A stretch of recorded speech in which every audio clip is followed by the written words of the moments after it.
Hey guys, Sean and Jeremy here from mensgaming.net, bringing you a preview video for the Eastern Combine, an event that's being held this Sunday, the 29th of May at the House of War. We're starting at 10 a.m, Sean, this weekend. Yep. So tell us a little bit about what we've got to expect for this event. So we're just going to run through a few things just so that everyone knows what to expect on the day. We've had a few questions regarding team structure, list writing, etc, etc. So we're going to go through the basics and then we'll move on to the missions and so on and so forth. Team event, 4 to 5 players per team, 4 to 5 lists per team, not exclusive. You can have 4 players with 5 lists if you wish. More than happy to have that. 8 credit cap per player using the regular community comp scales, not using small games comp. 1350 points, which is very similar to Masquerade. Standard community comp. When you're writing lists, no faction can be used more than once, and we'll talk a bit more about that now. Sure. So we've had some people ask some questions, and it is a kind of an FAQ, frequently asked question. So what do we mean by each faction can only be used once?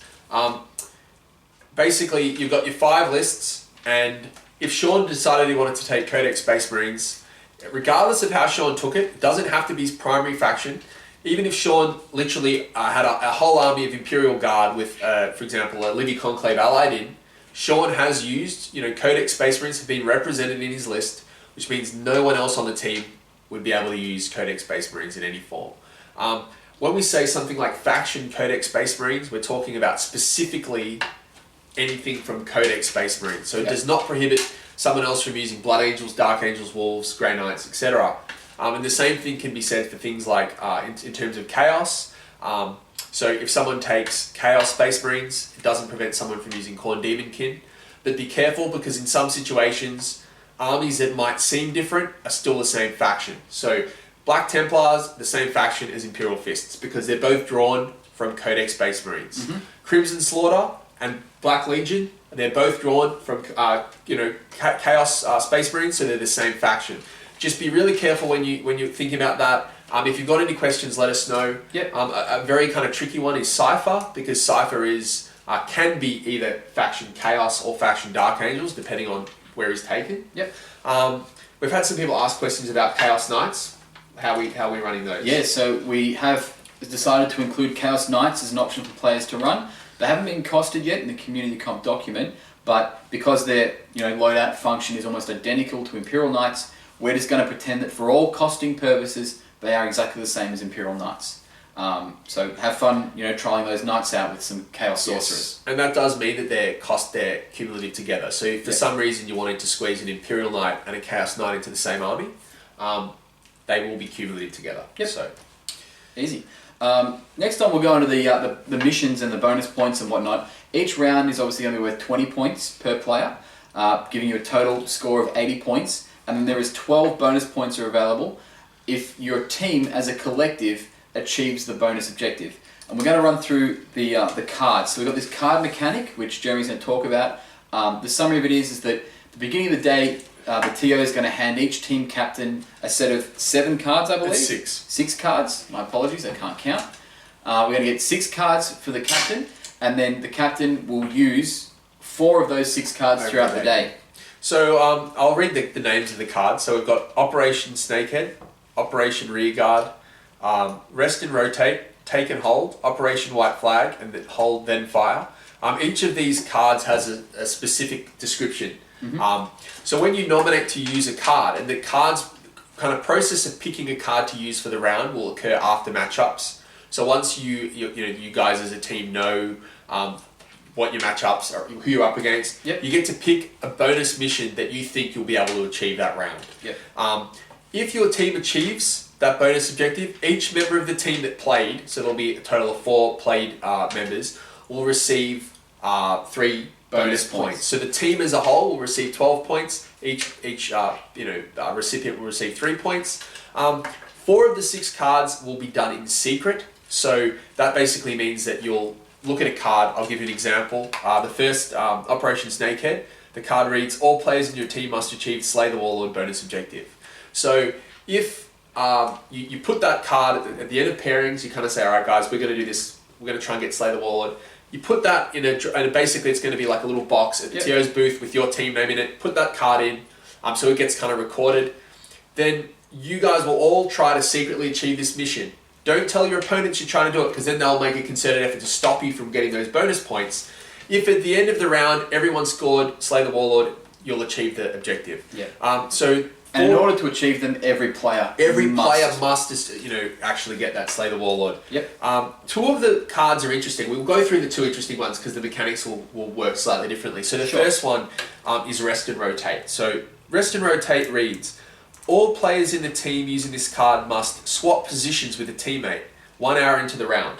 So you'll set a timer and check that 1 hour in. The state of the games will remain the same, only the players will change. Note well, these swaps must be mutual, i.e. players 1 and 2 swap and 3 and 4 swap. Mm-hmm. So let's discuss this specific card. So what is the implications of this? So the implications of this are, obviously you want players in your team that are, multi-purpose, ambidextrous when it comes to playing lists. You need, obviously, want to have people there that you can count on to be able to play any list. Yeah, so basically, if Sean and I were playing on a team with a couple of other players, Sean might be playing Orcs and I might be playing Chaos. If we pick this bonus card, we need to make it public as soon as the pairings occur. We choose this card. We need to say to our opponents, all right, guys, we're actually using this card, because it's a card that it's going to require some organization and planning to set the timers. Your opponents need to be given the opportunity to verify that your time has been set appropriately. At the end of that hour, you will swap with your allocated team, like your allocated team member, and you'll just go literally move across for the. It could be mid-turn because turns are occurring at different times. The buzzer will go an hour's up. I'll tap Sean on the shoulder. Sean, we're swapping. We'll swap. It might take 30 seconds to kind of get what am I doing? What spells do I have? Okay, cool. This is difficult. This is a hard card to achieve. Yep. But what is important is this card is one of the only 2 cards that guarantees that you'll achieve those points. Yep. As soon as this swap occurs, you're guaranteed those 3 bonus points across the team. You don't need to win any games. You could lose every game, but you still get those bonus points because you've achieved this bonus objective. Yep. So Sean, what's the next card we have that is a guaranteed bonus? So the only other card of the 6 that is a guaranteed one is Operation White Flag. Operation White Flag is used at the pairing process, and we'll go into the pairings in a second. But once the pairings have been done and you've selected this card, your opponent then the opposing team captain then has the opportunity to make 2 list adjustments across the pairings, and they can be either from their own pairings on their teams, or they can be from your opponent's pairings. Yeah. So by 2, Sean, means you get to swap. You get to move one list to another spot in the pairing, so it will affect two matchups. And it also includes the bench list. Obviously, as we said, we have up to 5 lists per round. They could use that card at that point to then pull their the bench list in from either team. Okay, so why would anybody want to do this? Why would you want to? This is something that you want to use if you'd sort of gone through the pairings and you'd lucked out. Perhaps your opponent had hard counted everything you've done. You go, well, look, the pairings can't really get much worse. We may as well just proc this bonus battle points at this stage. Exactly. So we kind of put this in, and we've put both of these missions, these bonuses, both this one as well as the previous one I mentioned, which was the Rest and Rotate. Both of those missions are optional in the sense that there's 6 available missions. There's only 4 games being played. If you don't really want to engage with these kind of shenanigan-y cards, you don't have to. Yeah. You can just stick to the regular normal ones. But these allow for you to lock in guaranteed points. Mm-hmm. And as Sean said, this particular one is really good. That if you feel like the round's you're gonna get annihilated anyway, you've been creamed on matchups. You already feel like it's going to be a loss. At least if you do this, you're kind of waving the white flag and you're locking in 12 BP. So there is some kind of strategic merit to using this card. Absolutely. Other than those 2, all the other cards will be deployed in secret. Get the card, go put it in the box after you've decided. We won't go into them, as we said, too much now, but it's just important to note that they're very much a team thing. It requires everyone on the team to achieve a certain thing, or the whole team is affected equally by these cards. So that's kind of the MO for the day. We're really pushing a team event. Not much more to say there. Should we move on to the pairings? Sure. Yeah? Do you want to lay them out? Okay, so the pairings, we're doing this very slightly different kind of pairing system to the way that the Community Comp Team Challenge operated, which is based on the ATC format. We've changed it slightly based on the fact that we're using 5 lists. So when we use 5 lists, what we're effectively saying to players is that a player is not a list. Like a list and a player are different things. So it is possible that you have one player for every list, but players and lists are not linked in anything but emotion in terms of this event. So what we're saying is that if I'm playing Marines, I'm not, Joey Martino Marines. Then we have a Marine list that's being played. Me and Sean could decide mid-event that I'm going to start playing his Chaos and he's going to start playing my Marines. Not mid-round though. Not mid-round, but we're talking like in every matchup, like lists are being matched up, not necessarily players. So that means that we're saying to you, you can bring 5 lists to this event. That doesn't mean you have to bring 5 players, but if you want, you can bring 5 players. And players aren't necessarily, exactly linked to those specific lists. Yeah. So basically, that's a kind of a foreword to this kind of matchup system. But the actual way it's going to work, Sean, why don't you describe how it's going to work? Okay, so for pairing each round, start of each round, you go to your tables, say hi to your opponent, shake their hand, be nice. Then you're going to do a roll-off. The team captains will do a roll-off. The winner gets to choose to put up either first or second. We'll go with team A and B for this example. So the person who puts up first, A, puts up a list. The B team then puts up a counter list to that. Then it's B team's turn to put up a list, and A team gets to counter that with one of theirs. Then B team gets to put up another list again, and A team gets to counter. So they get 2 in a row counters there. Then A team puts up the list first, and B team counters.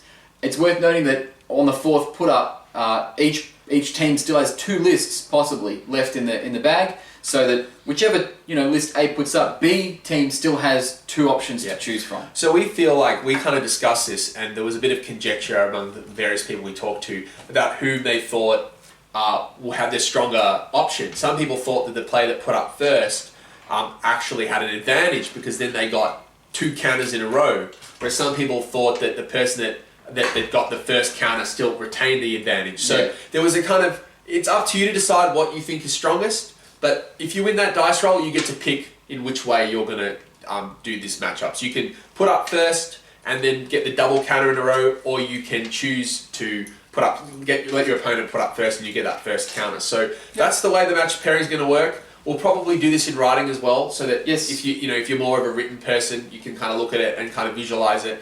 But this is how it will be working on the day. Yep. You will always have that floating list. So if you do bring a 5th player to play that 5th list, that player is welcome to go around, kind of act as a little bit of a team runner. You can kind of go around, Sean, we're getting creamed, you're going to need to get a 20, come on, let's go, take that risk. Gate right in their face. Yeah. Are you trying to let on be running gate on the weekends? Yeah, so that's how it's going to run on the day pretty much. We'll put this all in writing, all this information will be available in the comments, so have a little look at the video there. For the day, scoring, basically the team with the highest overall BP will place first, team with the second highest places second. We're also going to have, small prizes. Obviously, it's a small event, so don't expect, grand trophies and $100 vouchers everywhere. We're prices are then really small. It's only $40 per team. We are going to have a best general. The best general is like just the player with the highest BP. Yep. He or she will receive a small prize, and we've got best presented. We're doing best presented. Interestingly, it's going to be that every team. So team captains will be in charge of it, but we hope that it's a team effort. Every team will get to vote for a player, like an army from the pool of other players for best presented. You're not allowed to vote for somebody from your own team. So when you vote for best presented, vote for one of the other teams that are there, one of their players. So each team captain will submit a vote on behalf of their team. The TO will get a vote as well, and then at the end we'll count those votes up and we'll see who wins best presented. And basically we'll do a count back if there is a tie. We'll kind of look at the ordering in which that was done, and then we might even have if there is a draw, we might open it up a little bit and see who. We'll find a way that works. Yeah, we'll work out a way that. We'll probably get each team to vote first, second, third. Each captain votes first, second, third. That way, it's an aggregated points cost, which is a bit better. We'll sort out something that's fair. But there will be a best presented award and transparent on the day. So that's the scoring, the winners. Once again, the spirit of the event is get your club down there and try and knock on the other clubs.